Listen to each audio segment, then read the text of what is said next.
everybody. Welcome to Rachel's Reviews and happy Oscars week. I'm going to be publishing this the week of the Oscars, so it'll be super fun. And so today we're talking about the films nominated that are animated films in animated shorts and feature films. And I'm film critic Rachel Wagner, and I couldn't think of anybody else to have with me but Mat Brunet. The Animat is here. And Matt, thank you so much.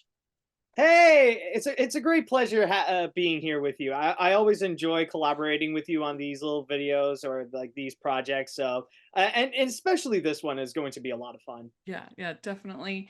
And how have you been? Did you have a good holidays?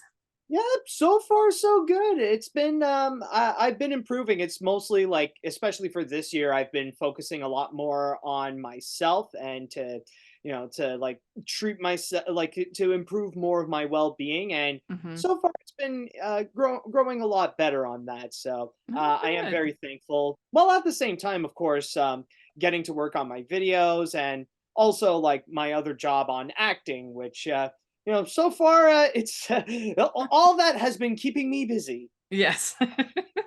That's the thing. When you do what we do, there's always something to do. You're always busy, never a dull moment. Mhm. And when people are like, "Oh, I'm bored," I'm like, "What? What? What's that like?" I don't remember.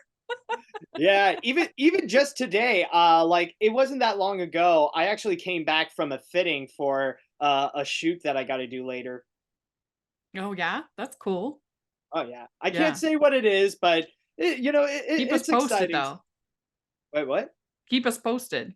Oh yeah, yeah, I Yeah. will. Like when Mhm. the time comes that I could say what it is, I'll let you Mhm. all know. Yeah.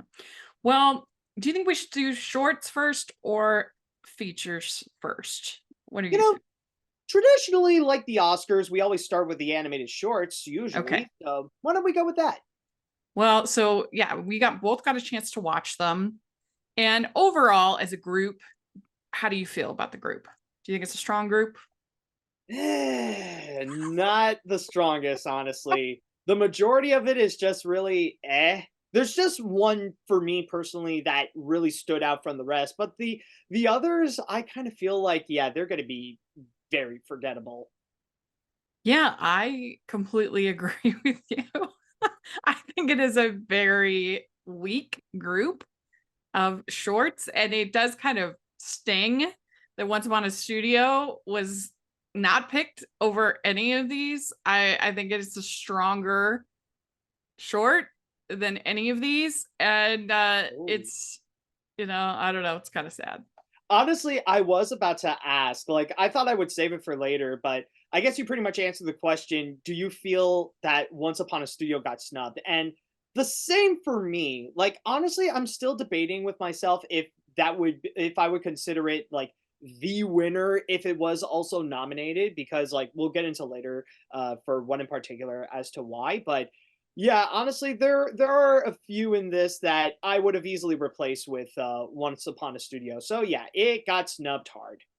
Yeah, I agree. They're all really heavy-handed and really preachy and just not that special, I don't think, animation-wise. I don't know.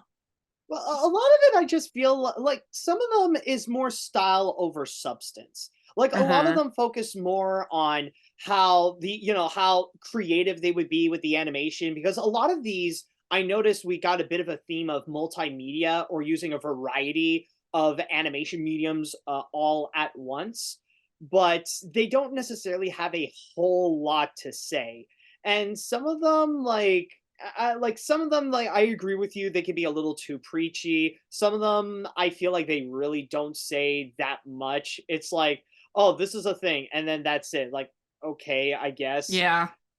So honestly, that's why I feel like they're not necessarily terrible, and I do appreciate the experiment of what they are trying to do, but it's nothing that really sticks out. It's nothing that it feels like they're doing something, or especially saying something very interesting.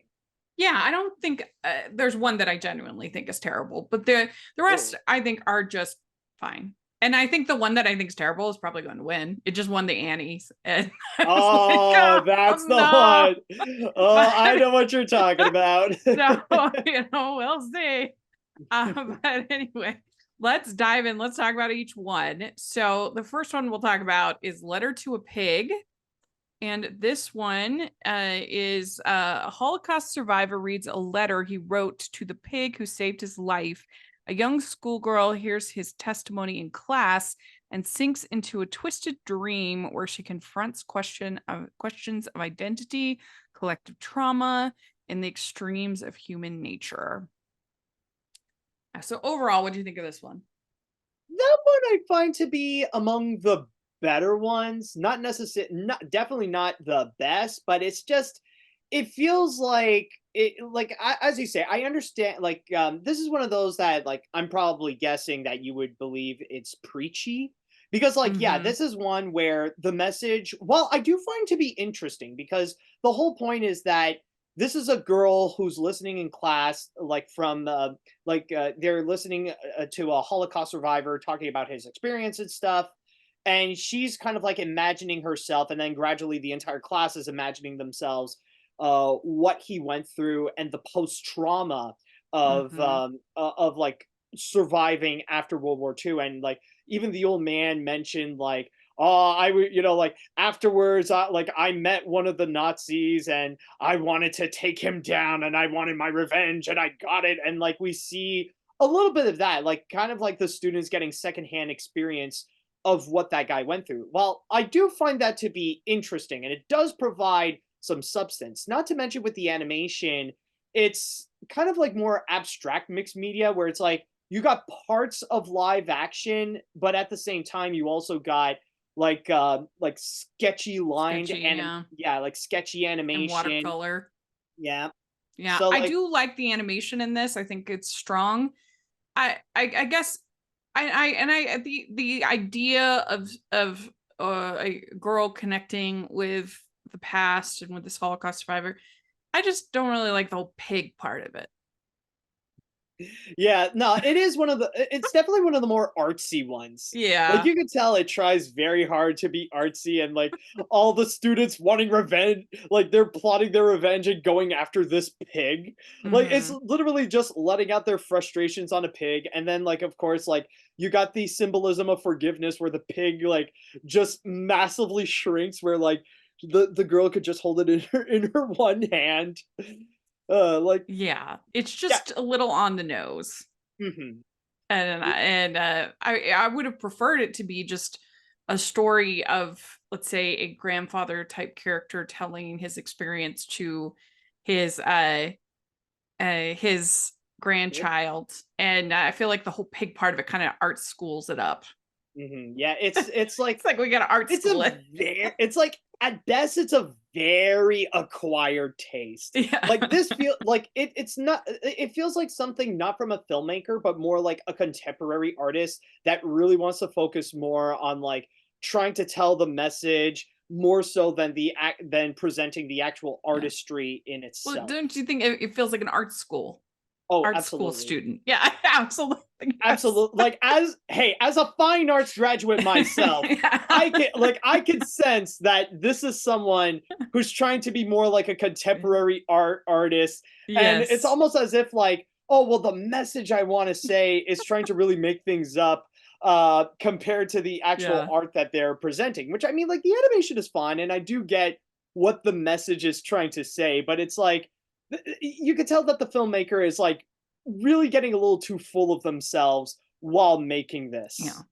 I'd probably give it, if I was generous, a 3 out of 5, probably 2.5. I do like the animation, so maybe a 3 out of 5. Um, I'm probably contemplating somewhere between 3 and three Yeah. and a half, Yeah. maybe. All right. And that was Tal Cantor and Amit R. Gesselter, the animators. And so we have 95 Senses. This is Jerusha Hess and Jared Hess, who are uh, fellow Utahns. Hmm. So they're the ones I, of course, want to win it. But it's an ode to the body's 5 senses delivered by a man with little time left to enjoy them. So overall, what do you think of this one?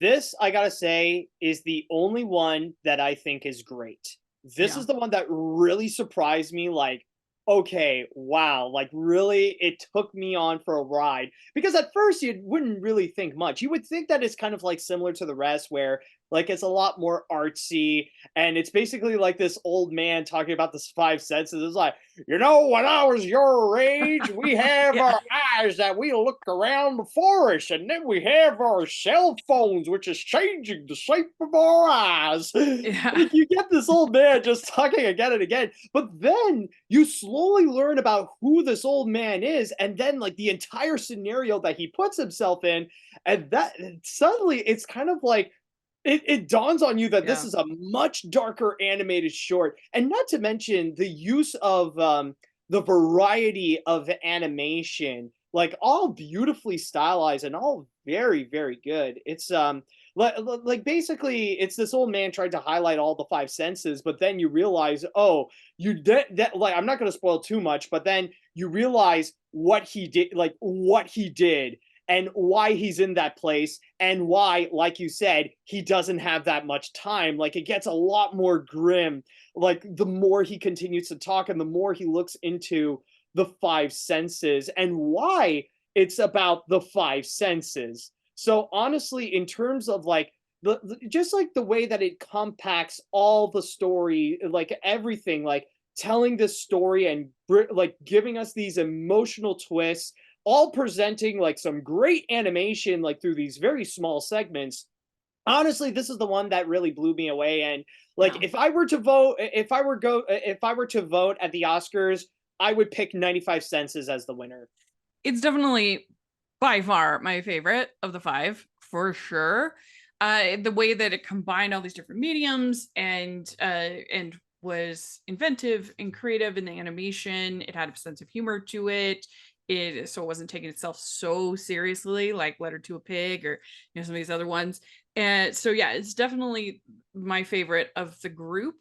But yeah, I mean, I would probably give it like a 4 out of 5. I think Oh, I think I go four Mm, and a half. four and a This half, is a maybe great. even that. This, Yeah, yeah. I would like to see more of what Jules Hess and Jared Hess could do with Oh animation. I yeah. don't know if they've ever done anything before. I mean, of course, they did Napoleon Dynamite, and there was a Napoleon Dynamite show, Oh yes. animated show. I used to watch that actually. I don't even know if they were involved. Who knows? But I've only ever seen their live action work, Napoleon Dynamite and Nacho Libre and stuff like that. So this was just kind of surprising and refreshing to see from them. No, very well done animated short. Like Yeah, honestly, yeah, such a great one. yeah. Are you a fan of Rachel's Reviews? Do you look forward to Family Movie Night, Female Film Critics panels, or the Talking Disney podcast? If so, please consider supporting the podcast by becoming a patron. As a patron, you get to access monthly events such as the watch-alongs and Q&As, where you get to talk to stars and find out the behind the scenes of the movie making industry. And you can pick what I review for Family Movie Night or even become a guest on the podcast. Podcasts and YouTube channels are expensive, and I really, really could use your help. I would so appreciate it. You also get to be a member of the Facebook group where we talk about all the films that we're seeing, and we have so much fun. Go to patreon.com/hallmarkies and select one of the Rachel's fan tiers.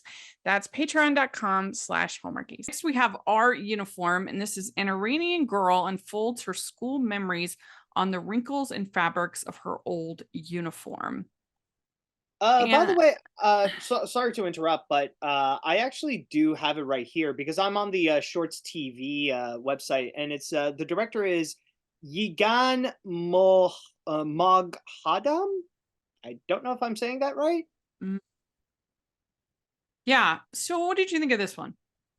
This is one of them where I think it's like a lot more style over substance. Where okay, the animation is cool, I'll give it that because a lot of it is 2D animation that plays around with clothing that would fold upon itself, and that's why it's like called Our Uniform because the animation is on the clothing. So all right, like there are some cool things about it, like especially with the animation, but in terms of what it's trying to say, in terms of the narrative that it presents, it's it doesn't say much. Like it's technically showing us like the segregated life in Iran from the perspective of a woman, and that's it.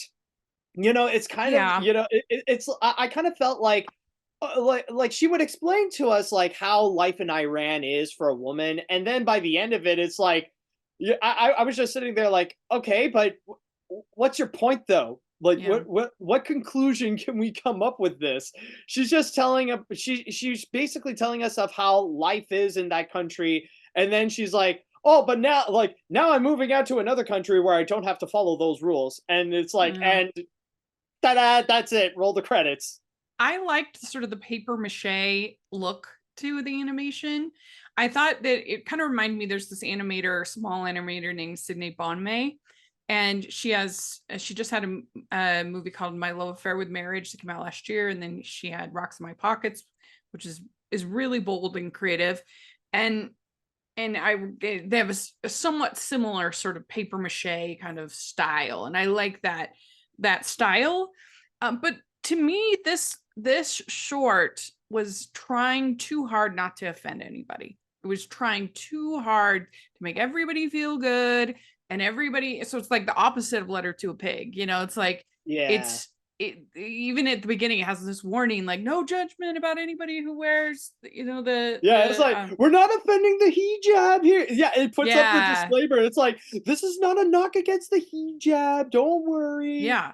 Which, like, I guess fair enough. She's just like sharing her experience, but I think that's why it kind of comes off as like, what you're trying to say, Hmm. because she Yeah, wasn't. Like, she was actively trying to not say anything. yeah. It's like basically, here's my. It's like she just wants to show off. Like, here's my life presented in cool animation on my old hijab. Yeah, exactly. And you look at something like Persepolis, where she has so Yes. much to say about the Iranian culture and her experiences, and obviously that's a feature.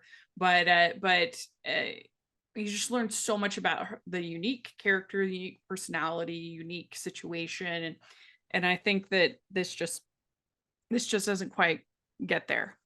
Yeah, that you pretty much nailed it. This is exactly what it feels like. It's pretty much if you take a piece of Persepolis, especially like take a piece from the start of Persepolis, and then you just say like, "That's my movie. Here, take it." Right. Yeah. But even then, even a piece like she has, so that character is not afraid about offending anybody, in Hmm. that, like, that was a bold movie and had, bold things to say. And this just felt a little textbooky, just felt a little safe. Yeah, Yeah. it's just yeah, it's like it shows that whatever restrictions are happening in Iran, she still has some of that that's holding herself back from Yes. actually saying something about it. It's like it's like the segregation that like the segregation and the nationalism that they presented in Iran worked a little too well to the point that where that thing is holding back our uniforms. Yeah. Yeah. Exactly. Well, all right. So then we have Pachyderm. Wait, what about the rating? Oh. I would give this one uh 2.5 or 3. I'm just going with 2.5. Like Yeah. 2.5 is mainly for the animation, but the Yeah. rest is like two and a half for two and a half full for the animation, two and a half empty for lacking in the story or something to say. I agree. I agree. All right, let's talk about pachyderm. Just And it's pachyderm. yes, and so this one is by Stephanie Clement and Mark Ruiz, and it's like every summer, Louise stays at her grandparents' in the countryside for a few days during the holidays. It will snow at the height of summer, and a monster is going to die. So, what did you think of this one? It's basically like our uniform. It's very much style over substance, and And other less than unique style. At least our uniform, like, was a little bit more unique. The style. This is just like fine it's animation, it's but not hard to like describe. It's like it's that same stylized CG animation that we're starting to see become very popular thanks to Spider-Verse and stuff. But yeah, the this time around, hybrid.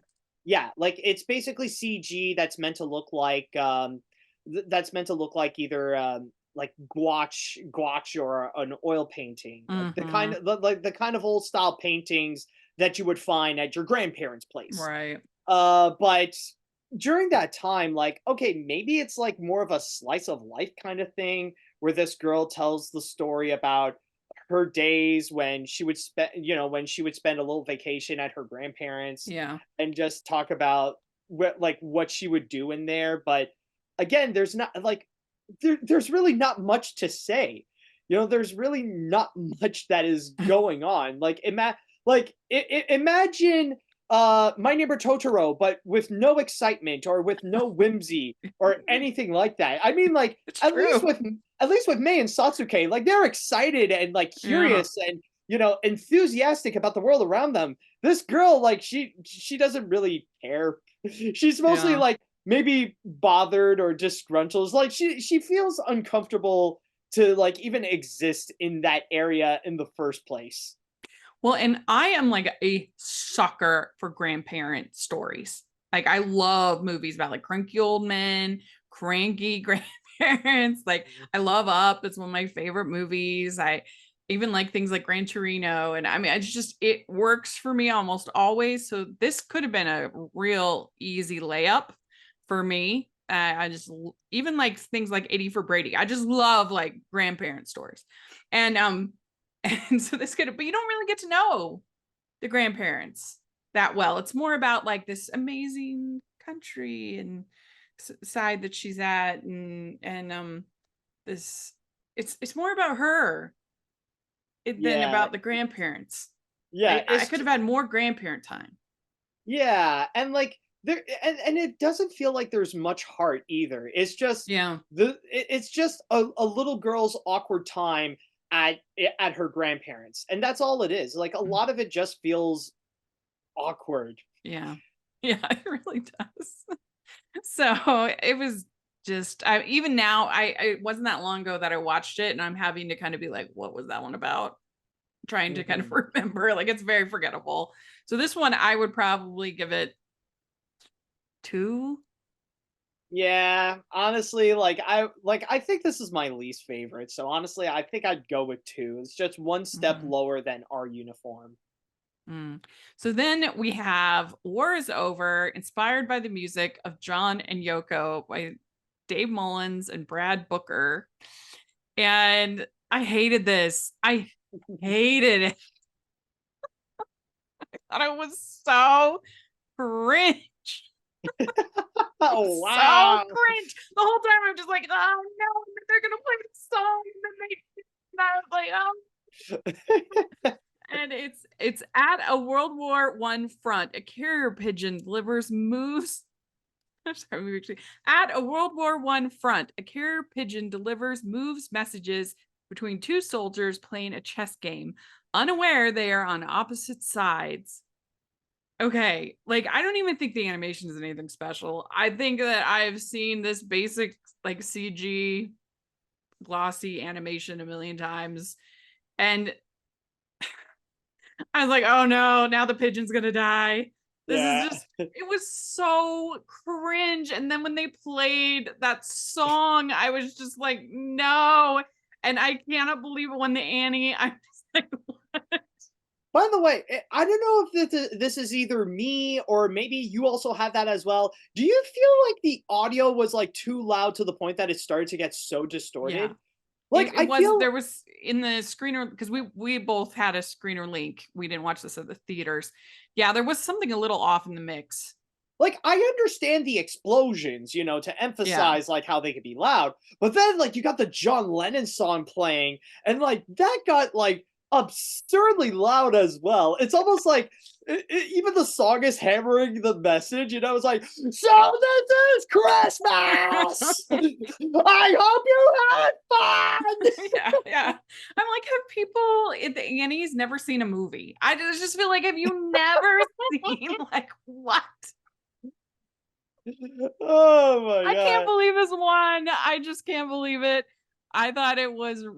really bad. I mean, Hon I just I don't know. And I'm like the Hallmark girl. I like my cheese. I like things to be sappy, but not when it's like I don't know. This just was like not when you're literally telling a war story and you have war is over playing and you have pigeons dying and there's just the point where you're gilding the lily, Yeah, you know? I think the big thing with this one is that I consider it the most mainstream nomination amongst all of Yeah, them, because it's not just the fact that this I is agree. from this is from Weta Effects, whom they've done special effects for many major motion pictures, and on top of that, like with the animation, they promoted that they use Unreal Engine, which they use a lot for video games. Which I'll just say right That's now, why it looked like crap. I mean, it looked it look bad. honestly, it does look a lot like a video game. Like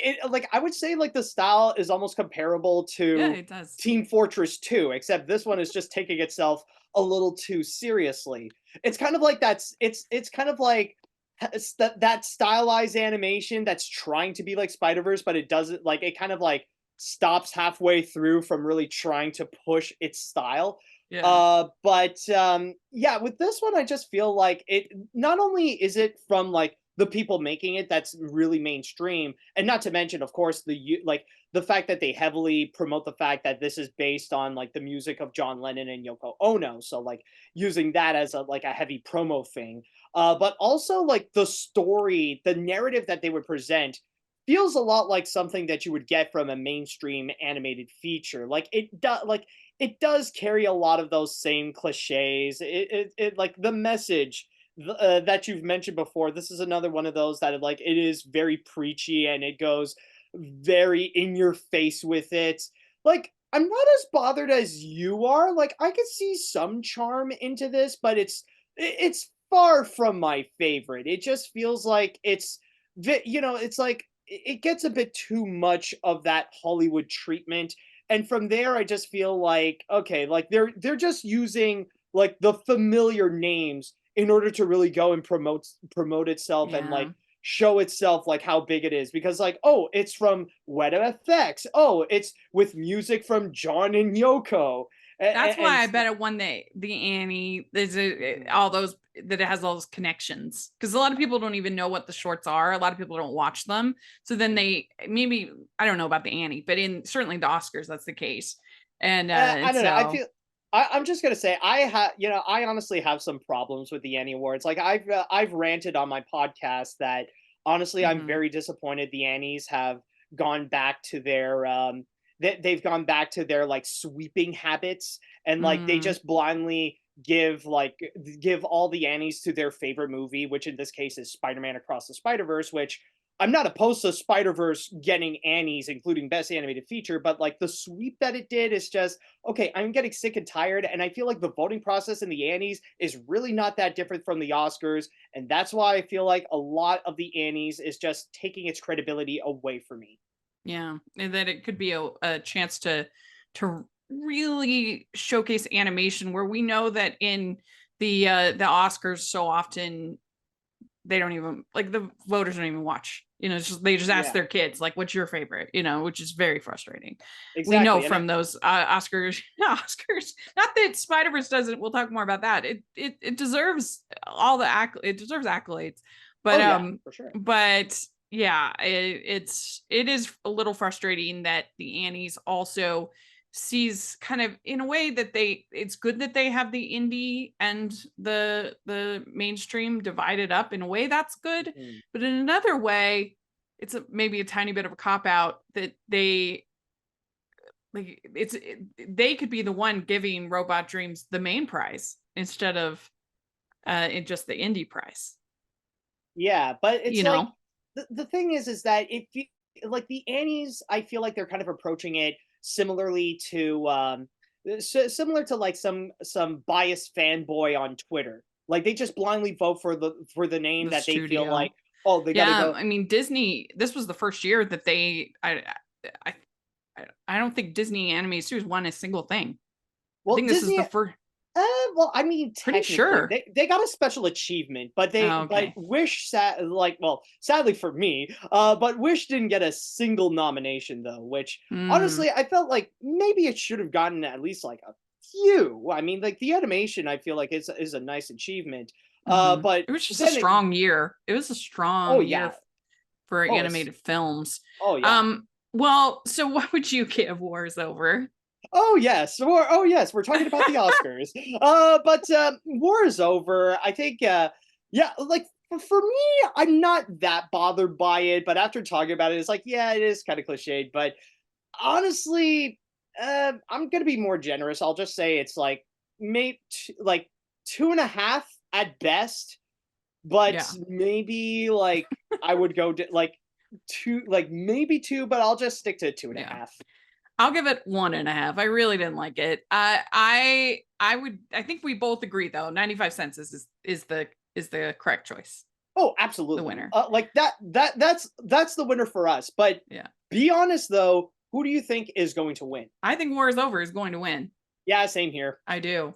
Yeah. Sadly.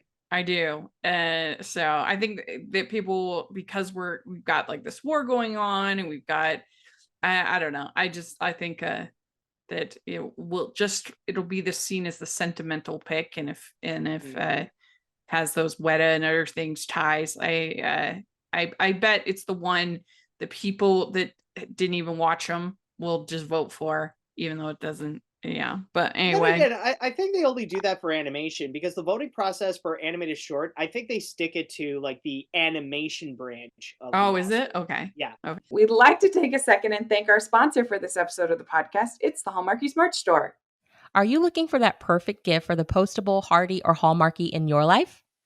What about getting that t shirt or hoodie that will help you stand out at your next holiday party? Now is the time to check out the Hallmarkies merch store. Full of festive designs by artists like Jessica Miller, Carrie from Hallmark Comics, and more. You can even have more than just shirts, but totes, cell phone cases, notebooks, mugs, and more. And it isn't just Hallmark. We have designs for Anna Green Gables, Man from Snowy River, The Nanny, and more. Every purchase at the merch store goes to help support the podcast and allows us to make the great content you know and love. There are frequent sales, so go to tpublic.com/stores/hallmarkies or see the link in the description. That's tpublic.com/stores/hallmarkies. Talk about animated feature film. And if you want to Yes. hear more of our thoughts, we did a recap of all of the featured animated features 2023 last month, and that was really fun. But let's talk about the five overall. We have The Boy and the Heron, Elemental, Nimona, Robot Dreams, and Spider-Man Across the Spider-Verse. Overall, are you happy with those five nominees? Absolutely. Honestly, a lot more so than I could say about the Oscar shorts because like most of these I would say they are like even for my like in my top 5 animated films of last year, all of them are featured in there. And even with Robot Dreams that I didn't see like during that time when I made that list, but now that I have, honestly, like I'm satisfied. I'm very happy to see every single one get a nomination. I do believe that they all deserve it. I think it's a pretty strong group.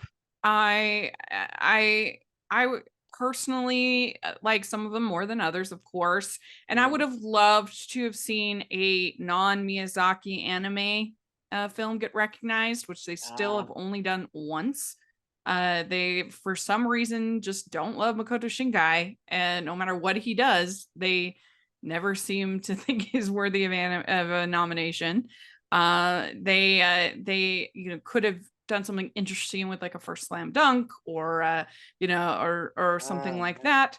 I would have loved to have seen Suzume get in there. I knew it wasn't going to happen. There was not a chance, so that's fine. But I well, certainly think I it's a would say stronger film than Elemental, that's for sure.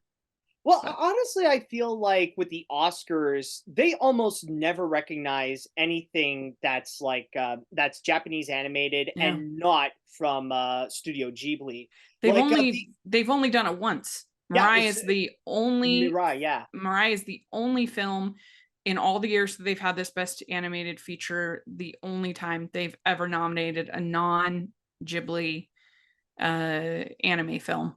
Yeah. And you think that's like such a shame when you've had like such masters Mhm. and that have come and gone that could have been recognized, and they, that Mamoru Hosada, um uh Takoshi Son, the Yeah. just some really amazing people that never got nominated. And they also didn't nominate Joe Hisaishi for Yeah. score, which just seems insane that he has never been nominated. It's absolutely outrageous. Yeah, And especially this year, that you would yeah. think that with his grand return with The Boy and the Heron that he would get a massive chance, but And I sadly don't know that's not the case. anyone that thinks John Williams was more worthy of a nomination for the for Dial of Destiny than Joe. Like, it's just ridiculous. It's Yeah, absurd. yeah, not to mention that this is another year for the Oscars where like animation got snubbed like Yeah. in every other nomination other Yeah. than Because best Spider animated feature. Verse, Yeah, like the I was sure music was I was amazing. yeah, I was shocked that Spider-Verse didn't even get nominated for the score. It's Like ridiculous. They're both starting like hair they're starting a whole concert tour. What other score is going around the nation putting on concerts of the music because it's so great and so beloved? Then, but that's what Spider-Verse is doing. They just announced it today. It's just yeah. unbelievable. But anyway, it is a pretty is it's a pretty strong group. There's nobody that's too grown worthy as far as things for me. Mhm. But let's talk about The Boy and the Heron. Hayao Miyazaki, Toshio Suzuki. And so this was Hayao Miyazaki's grand return after his like third retirement. And Third? I don't just, I don't know. I I thought just I lost count. yeah, he's done it many times. But overall, I guess, what did you think about it? About The Boy and the Heron? Honestly, I do think it is great. Like, it is definitely a fantastic film, and it does stay true to that Miyazaki style of movie that we all know and love, especially when you're transported to that other world when the main character, oh crap, what's his name again? Kind of forgot. But yeah, The Boy. Yeah, well, the boy. Oh no, no, I got it. Mahito. Now I remember because when I was working on my Oh yeah, review, I had to Mahito. go. Yeah, when I was working on my review, I had to go and like re-record some bits because I pronounced it wrong the first time. I said like Mahito, but then I listened to it again, like listened to some of the English dub, and I was like, oh crap, Oh, no, it's that's good. actually Mahito. Crap. Well, hold on a sec. But anyways, I do think it is great. Like the animation is absolutely gorgeous, like some top tier 2D animation that you will find. The characters, like they do have that element of whimsy and fascination that is honestly great. And even like the story can be pretty unpredictable, especially when it's a lot like it's very similar to some of his other films like Spirited Away or My Neighbor Totoro, where it emphasizes more on the world building more so than actually having a legitimate linear plot. The only thing that holds it back, I find, is that the first act is like very slow, and I just find the main character to be kind of boring. Like they Hmm. like it's just like the thing with Mahito is that they only clarifies that he misses his mom who passed away, and that's it. Like that's all they explained. And from there, Hmm. like like the movie hopes that okay, maybe we could carry the whole film and like people will empathize with him with the fact that he lost his mom. But no, that's like literally his only character trait, and that's it. Yeah. Like if they were able to develop more of his character, then this would have legitimately be one of his top like one of Hayao Miyazaki's top masterpieces. But I just find that the begin like it takes a while in order to actually get the movie started, and the main character is not that interesting. But other than that though, definitely a fantastic movie. Yeah, I still only had the chance to see it one time, and it was very late and I was very tired. So eventually I need to see it a second time, give it like my full attention and all of that. But that said, I do think it is a film that I admire more than I love. I think it is absolutely beautiful. I think it deals with some really stunning themes of loss and hope, and would give it a good review, a positive review, but the story was pretty messy, I thought. And again, I was very tired, so that might have been part of it. But yeah, the story was just kind of, I was like, what is happening? There's long stretches where it doesn't seem like a whole lot is happening. I'm not that big of a bird person, so that sort of hurts it a little bit. A lot of really weird, freaky looking birds, for Like my those personal those taste. big man-eating Yeah, parakeets. yeah. Um, but that's on me and my own securities. But yeah, that's where I'd probably say it's a movie that I admire more than I like love or have a passion for. But I certainly am glad that it was nominated, and I'm glad that he's Mhm. back making movies. But I would probably have it pretty low in my Miyazaki ranking at current. Of course, those other films I've seen many, many, many times, and I have way more affection for them. So, and you're talking about one of the greatest filmographies ever. Oh yeah. So, it's tough that it would be near the bottom. But again, he's one of the greats. So what are you gonna do? Yeah, Um, it's like it's great, but not the masterpiece level that you would expect from him. yeah, yeah, and expectations were very high. I would probably right now, again, given I saw it when I was really tired, I would probably give it like a 3.5 out of 5 Uh, is where I'm at honest, right now. honestly, from well, I'll just stick to the ratings I gave in my reviews, and that one I gave it I gave it enthusiastically a 4.5, but it's a 4.5 that's like close to 4. Okay. So then we have Elemental. Ah, yes, that that discussion again. Oh Peter boy. Sohn and Denise Ream. And I think this movie is beautiful. I love the animation. You feel the money in every single scene. The way that that the characters look and the way the fire looks and everything is absolutely stunning. I love the what's it called? The city. Um Oh, Element City.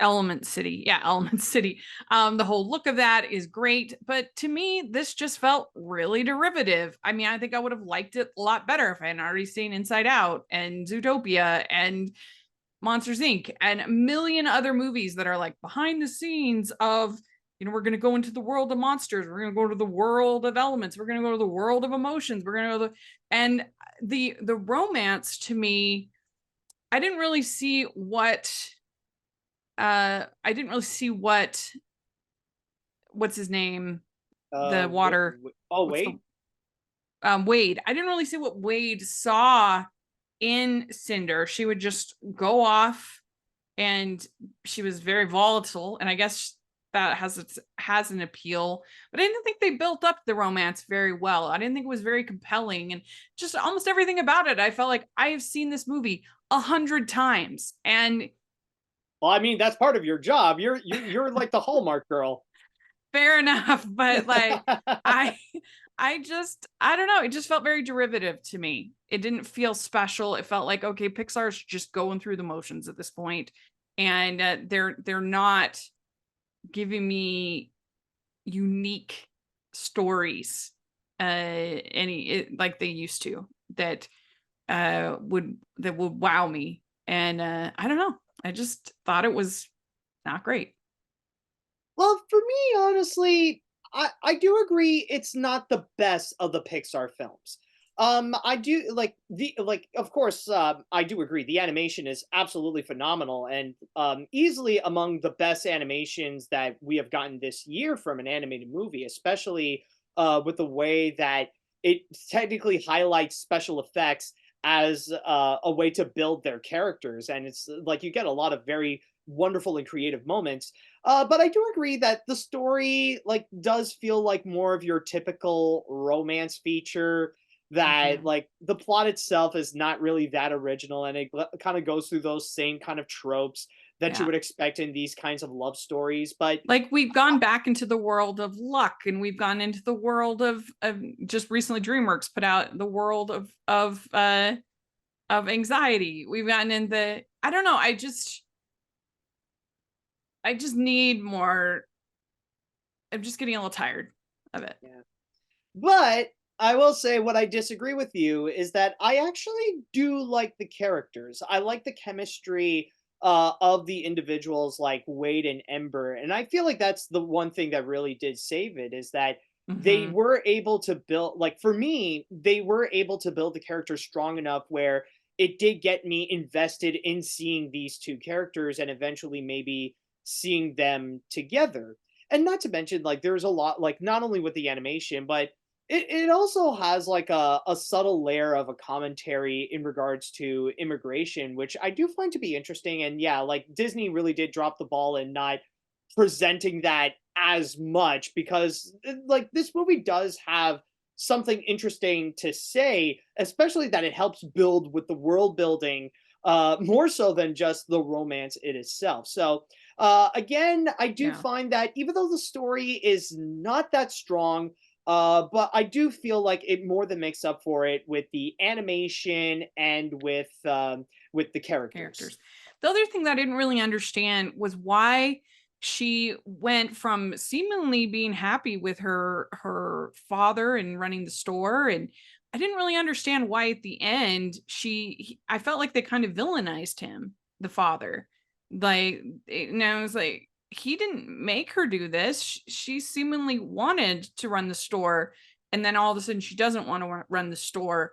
And so I thought that that arc was a little bit strange too. I'm like, he's not a bad guy. He's like, her dad I isn't.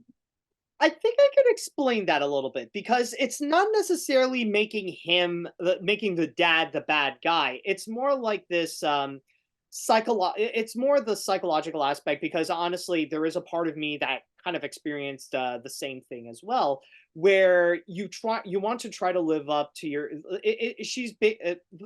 excuse me, I don't know why keep stuttering so much, but the thing with Ember is that she's a bit more of a people pleaser, and she wants to like her motivation was to go and to please her dad, to please her family, and to keep that tradition going. But the big twist with it is that she's not like she kind of realizes with Wade that through that like through being a people pleaser and trying to please her dad and stuff like that, she doesn't have her own identity. That she's been focusing on trying to make others happy, that she forgets to make herself happy. And that's where she gets the realization where this is not what I want to do. This is not really who I am. So Yeah. it's a so like in that factor, it's not necessarily making the dad or the parents the villains. It's more the fact that the arc of Ember is more about soul searching. It's about finding her own identity that may not necessarily be what she first thought that it was with her family, with those traditions and all that kind of stuff. Mhm. At least that's my theory. Yeah. Fair enough. Fair enough. All right. Well, let's talk about Nimona. You don't want to give your rating? I would give. Mm, I would give Elemental 2.5, maybe 3. Oh dang. I'm not. I honestly I go 4. I just go with a Mhm. solid 4, nothing more, nothing Okay. less. Yeah. All right. So let's talk about Nimona. And so this was our movie saved from from the piles where Cody and Versacme are currently living, and the Scoob holiday special. It was saved Yeah. by Netflix, so that's Well, very it's technically exciting. Annapurna, where like Annapurna Pictures were the ones who saved it. Then Netflix like agreed to go and Yeah. distribute it. Yeah. Well, and so this movie, it stars Chloe Grace Moretz, and I was happy to see her win the Annie. Oh yeah, no, That was a good moment. she deserved it. I think she honestly was the best of the bunch in that entire category. Like Mhm. honestly, I'm just gonna say like it's a bit of a hot take. I was personally upset that Robert Pattinson wasn't nominated for the English dub of The Boy and the Heron because I thought he was the Yeah. best performance of the year. But then, like, I guess with the technicality of being an English dub and stuff, that doesn't necessarily count. So that's why it would go to. So I guess like okay, if not him, then fine. Chloe Grace Moretz, she put on a wonderful performance, so she earned it. It was a good dub though. And Mhm. this is directed by Nick Bruno, Troy Quane, Karen Ryan, and Julie Zachary. And I think that this movie has beautiful animation, and I really do like the characters. And so I think, and I love the representation. I think that's great. I didn't love the story. I thought the story was a little dry. But you know, there you go. But I'm certainly glad it got made. So congratulations. And it's quite the underdog story to go from being scrapped to getting nominated for an Oscar. So that's awesome. Oh yeah, no, that is Yeah. honestly a great story. And for me, I gotta say, I'm sorry, y'all, but this is the best animated film of the year. Yes. For me with Nimona, it's got it all. Like you Hmm. got that beautiful stylized animation, basically like an upgraded version of what we have gotten with Paperman and Feast. The characters highly memorable, full of charm, full of life, especially the main characters with Nimona and Ballastar. I think that's his name. What's the other one's name again? Oh, crap, I keep forgetting. I Yeah. mean, I keep hyping it up, and then it was like I forgot the other one's name. But no, like the characters are definitely Yeah. great. Battlestar. Balasar. Okay, so I got it Yeah. right. Yeah. The representation, like we mentioned, like wonderful, and I would even dare say, like some of the best LGBTQ plus representation that you can find in Yeah. an animated feature. Although, keep in mind, this is just coming from coming from a straight guy, so you could take that with a bit of grain of salt. So, Yeah. I mean, but unless like, you're going something like Flea, oh yeah, or something absolutely. like that. But yeah, this But at least is for mainstream, though. and for kids. I can't think of Yeah, anything that has more for kids. Yeah, yeah. I mean, it's got a lot going for it, for yeah, sure. like yeah, like the yeah, and as I was saying, like the representation is fantastic. The action scenes are very exhilarating and a lot of fun. Not to Hmm. mention with how grand they can go, especially with Nimona's different transformations. Almost similar to what they did with the Wizard's Duel and Sword in the Stone. Yeah. And for me, what I disagree with you is in regards to the story, where I feel like there's a very good arc where like it goes deeper and deeper and it gets like at first it seems like a lot, you know, a lot of fun and a lot of excitement going on, but then it gets like very emotional and like it could get very deep and like even playing with the representation where you do have that interesting commentary in regards to discrimination. So overall for me, like this is a phenomenal feature. Not only am I glad that it is saved, but honestly, like they saved a masterpiece Hmm. here. Would you give it a five? Would you give a perfect score? Five Mm, stars? not exactly. Like close to 5, but I would go with 4.5. Okay. Like there are like I do have some criticisms, I do have some issues, but like a lot of them are just like few bits and pieces that are minor that are preventing it from Hmm. being like 100%. What's just off the top of your head? Do you have like a perfect animated film when you would give five? Oh, I've had a few of those, but I I'm know. thinking I'm thinking maybe like Beauty and the Beast, maybe, Yeah. or a recent one for me would be Zootopia. Oh, okay. I love that movie. Yeah, yeah. I would give it three stars. Oh, okay. Yeah. Well, I mean, I guess you're being more merciful than Elemental. Yes. I do think it's a better movie than it. Elemental. Yeah, It's that more creative, more original. I just think it's a better movie. well, that Okay. statement I agree. Yeah. There we go. All right, let's talk about Robot Dreams. Uh Ah, yes. yay, this is the little underdog. I was so happy. I really didn't think that it would get in. Fact, I had tweeted the night before, like, this is my long shot, kind of thing, because just didn't feel like anybody was talking about it, or but they love doing this in the Oscars. They love Mhm.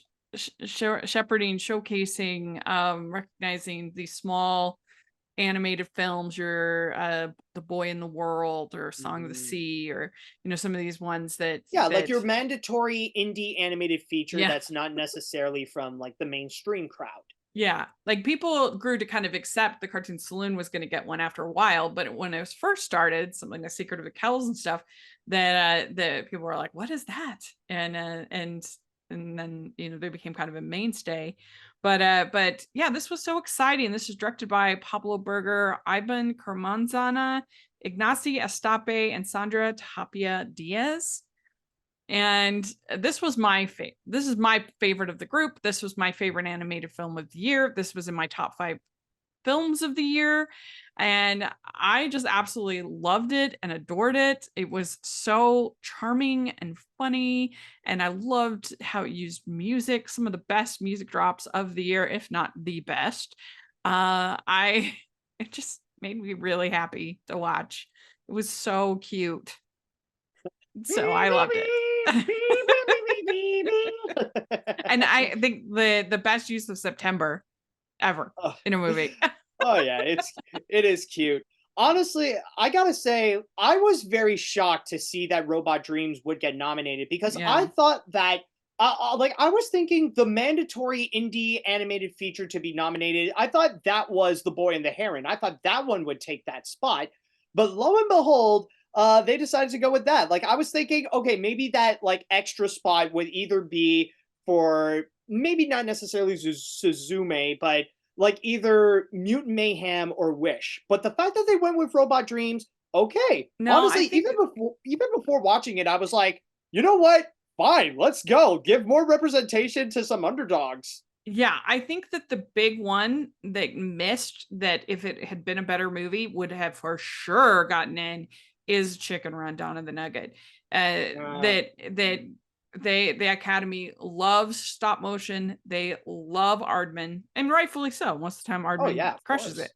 And so I think that if that movie had been stronger, I think it would have gotten that 5th spot for Oh, sure. oh, But absolutely. It would have easily gotten it, but the movie just like at least for us, we just didn't find it like it yeah, was great. because there was no world where they were going to nominate Suzumi. As much as I admired it and I really enjoyed it, they're just not gonna. There's no way that they're gonna nominate an anime movie about a girl in love with a chair. That's just it's not gonna happen. And so that was never gonna happen. But it was really the fact that Chicken Run was mid at best. That's what gave room for Robot Dreams and Yes. Nimona. Oh yeah. I mean, Well, I mean, well, Nimona, I feel like it's like for sure to be nominated because like now we're at the point where every year you got to have that mandatory Netflix movie, and if there was one that mm, they had to nominate, it would be Nimona. but But yeah, anyways, I back to yeah, but I sorry, think go that's on. why Robot Dreams got in. I really do.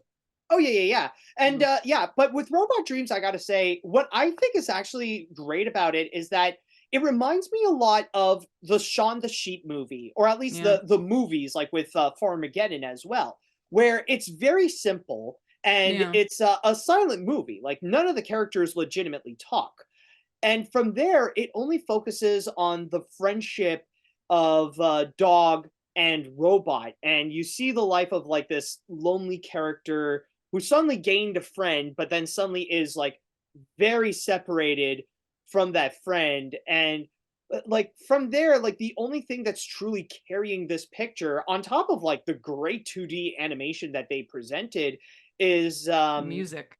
well, not just the music, but also the emotions. Like, Mm, I think that's what really described a true. lot about the characters, how they're feeling, and you see like kind of just like how like the separation between one another, how it's like mentally affecting them, on top of like some frequent dream sequence that would happen again and again. But Yeah, honestly, it's one of those where it's a very simple movie, but it manages to pack like a lot of emotional power yeah, by doing less. Like the yeah, fact that it doesn't have any dialogue, the fact that it doesn't go too wild with any of its scenes outside of some of like the dream sequences. It does, the fact that it goes outside of like what contemporary movies would go, or like with mainstream movies, how they would present themselves, and yet they just show a simple friendship story about this dog and this robot, and how like this separation can affect them. Yeah. Yeah. And so it's a friendship story, Yes. which I love friendship stories.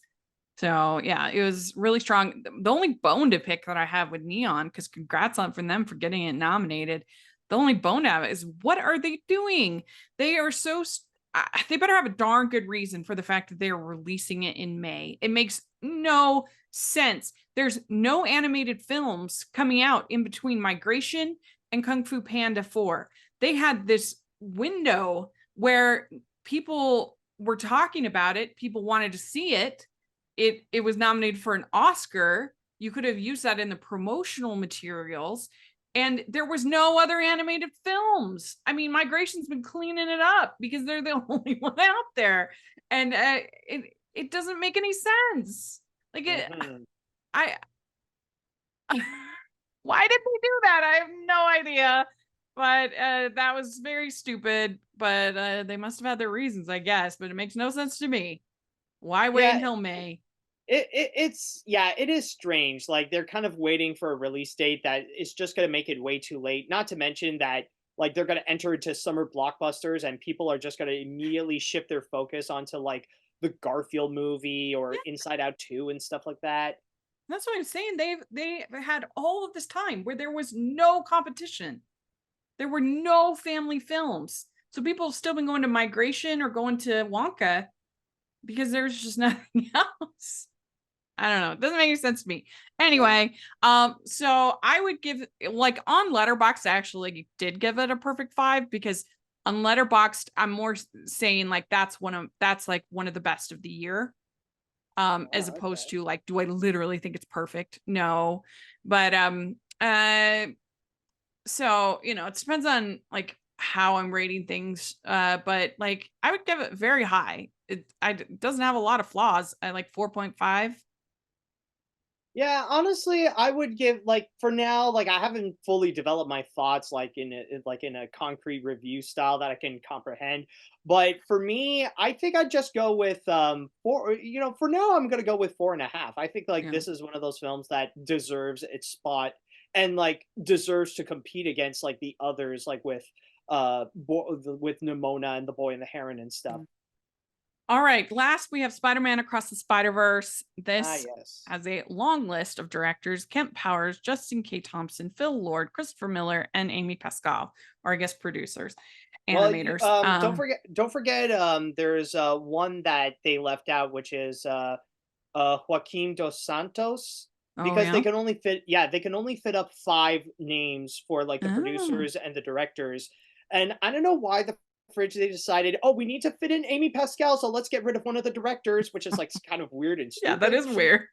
Like That you is could really just go weird. with the 3 directors and Phil Lord and Chris Miller, and that's it. Why the fridge do we need to go and include Amy Pascal? What Yeah, like you're what right. That benefit is did she weird. contribute? What benefit did she contribute to Spider Man?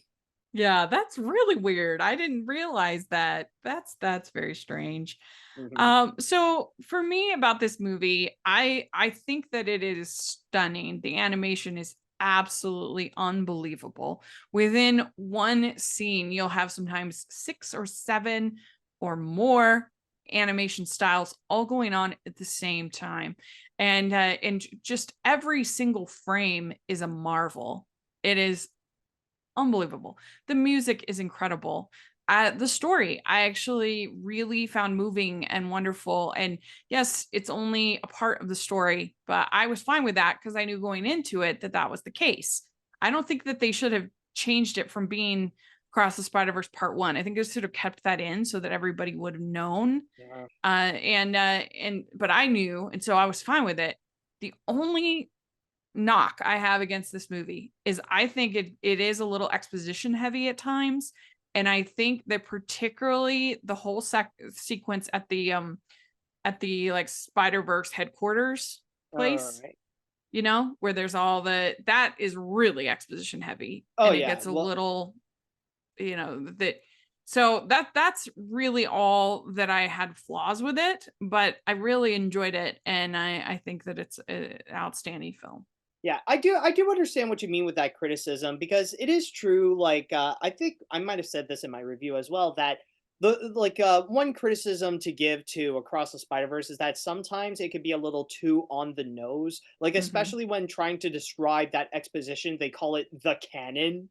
So Hmm. honestly, Yeah. but then again, considering that we are talking about a Phil Lord and Chris Miller production, they're not necessarily known for their subtlety, and they can like that's often something you would see across their movies that like they could be a lot more in your face with stuff like that more so than try to be subtle with it. But anyways, Yeah. with that said though, when it comes to Across the Spider-Verse, not only do I think it is so far the best Spider-Man movie, where I think it is even better than the first Into the Spider-Verse, it is also the best Sony animation movie, and it's easily one of the best superhero movies out there. It is quite an accomplishment that they have done. Holy crap. Especially with the fact that we are talking about. I think this may have legitimately broken the record for the longest Western animated feature, going at 2 hours and 20 minutes, but Yeah. still make it highly engaging and highly intense to watch from beginning to end, and offering so much, not just with the animation, where they offer like hundreds of different styles to the point where it feels like the Who Framed Roger Rabbit of Spider-Man's, Yeah. but at the same time, like you get like a lot like you get like these strong character developments with especially like with Miles Morales Gwen. and Gwen Stacy, and then like you got like the intense action that would happen, like especially I was just so blown away like in the first battle, like when you have like the Renaissance Vulture fighting against Oh yeah. That was Miguel and amazing. Jessica Drew. And then it's like you got that big battle, and I was like, "Holy crap!" And then the title shows up. I was like, "Oh wait, we're just starting this." Yeah. But everything about it is just it definitely is incredible. Would I say it's like the perfect movie? Not necessarily. Like we've mentioned before, there are like a few problems here and there, but still, what they did here is absolutely solid. I do think I liked the first one a little bit more, and that might be because it was the first time I'd seen that kind of animation, and it just really blew me away. And I do think the story was just like a little bit tighter as far as the storytelling. You're gonna have like these exposition dumps, but they're both outstanding films. They're both, I mean, I think I would give Into the Spider, the first one, I think I would give that a perfect score. I think I would give it the full Wow. 5. And so this one would get like 4.5 for me. Yeah, honestly, say like for me, I would go with a four or like it's kind of weird because with both Into the Spider Verse and Across the Spider Verse, I give it a 4.5. But Into would be more on the lower end, but Across would be more on the higher end, almost on par with Nimona for me. Hmm. Yeah. Yeah. And it's just an exciting time to be an animation fan. It's Oh, exciting absolutely. that we're getting like different voices. We're hearing from different studios. We're getting lots of different styles, and it's just really cool. Hmm. No, like it's a great year. It's a great time, Yeah. especially like when animation is becoming more bold. Like they're trying something new, and like now they're doing a lot more exciting things and playing with a lot more exciting properties, like with Mario and Spider Man and stuff like Yeah. that. Like really, animation is really becoming like a true standout medium. Yeah.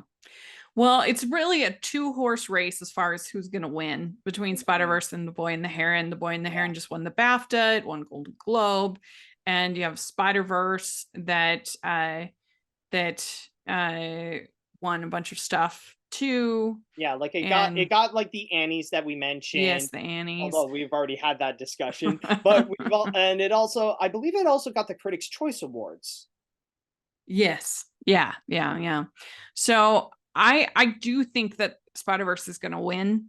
I do. I think that um I that's the one if I had to bet. But I think it's just like I said, two horse race.